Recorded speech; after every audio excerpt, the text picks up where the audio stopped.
All right, so I wanted to go through a few questions that our probate clients frequently ask involving probate. So, first of all, what is probate? So, at a high level, probate is a process that a deceased person's probate assets are going to be transferred to. So, historically, several centuries ago, probate it was really designed for creditors to be able to present their claims and to get paid from the assets of a deceased persons before those those property assets were transferred to their heirs. Today, it works very similarly. Again, it's kind of that mechanism. Probate assets are under the court supervision. There's a creditor's claim process. Those creditors are first in line to get paid, and then after that, it will go to the person's devisees or heirs. Now let's talk a little bit about when is probate required. Common question. Generally, probate is required if there are probate assets more than $86,000. And this is for the year 2025. So it changes every year, goes up a little bit, inflation, accounting for increase in cost of living, things like that. It tends to go up a little bit. For the year 2025, it's $86,000. Or if the decedent owned any real property, doesn't matter if the value of that property is $50,000 or less than that 86. If they own real property, which most property, especially in Colorado, is going to be worth more than that. There are some exceptions, some empty vacant lot, less than an acre, maybe out, you know, on the eastern plains, potentially could be less than that. But that's when you have to go through probate. $86,000 or more, or if there's any real property, talking about land that's owned by the estate. So another circumstance you could go through the probate process is if there's no real property and there is less than $86,000 in the state, but there's a dispute as to who's entitled to those probate assets. I mentioned probate asset. What is a probate asset? Really, it's property that person owned at the time of death. So an example of what wouldn't be a probate asset, let's say if I had a life insurance policy, I was the owner of the policy, but I had a beneficiary designation on that life insurance policy, and it was specifically named, to my wife upon my death.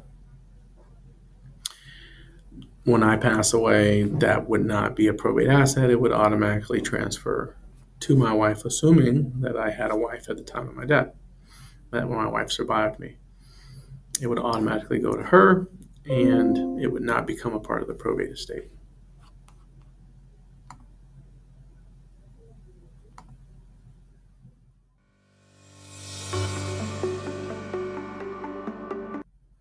Does every estate have to go through probate? No. As I mentioned above, there's those two qualifications: real property or the probate threshold for 2025. It's $86,000. If neither of those apply, it's an either or. So if there's real property, even if there's no cash at all, you still have to go through probate. If there's no property, no real property, but there's probate assets of $86,000 or more, you have to go through probate. Otherwise, neither of those exist. You don't have to go through the probate process.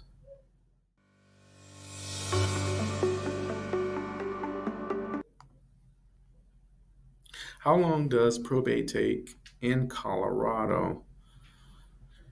Well, the answer to that, it can be as short as a few weeks, depending on the timing of when the probate estate was opened. But this is pretty rare. On average, it's going to be less than a year from start to finish. I've had situations where it's taking significantly longer than that. But a statute says It has to be kept open for a minimum of 6 months or 1 year from the date of death of the decedent, whichever is shorter.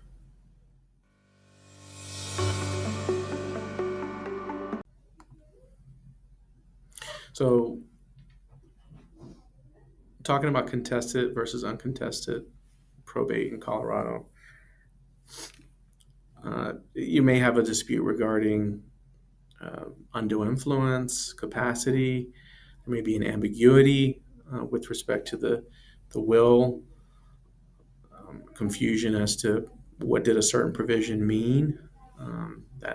These types of things come up frequently. There could be a dispute involving a creditor claim, right? There may be someone that comes forward to the estate and says, hey, 3 years ago I loaned the decedent $50,000 and he never paid me back.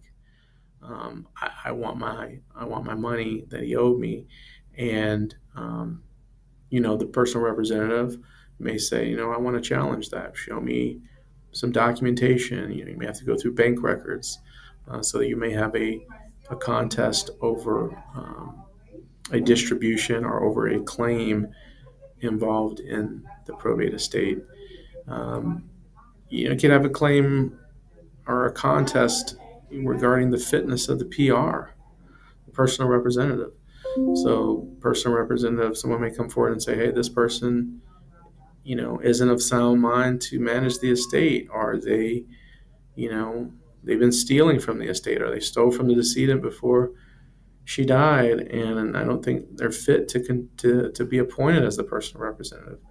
Um, there's also circumstances where there's multiple people that have priority to be the personal representative of the state, and often this leads a contest. So maybe the person didn't have a will, and they had 3 children, and so all 3 of them would have equal priority. There was no spouse that survived, so all 3 children have equal priority.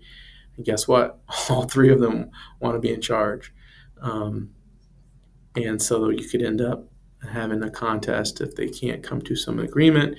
And ultimately, the judge will decide either A, out of the 3 of them, who's most fit, or B, and quite frequently, they will appoint a professional fiduciary or a professional personal representative to manage the estate.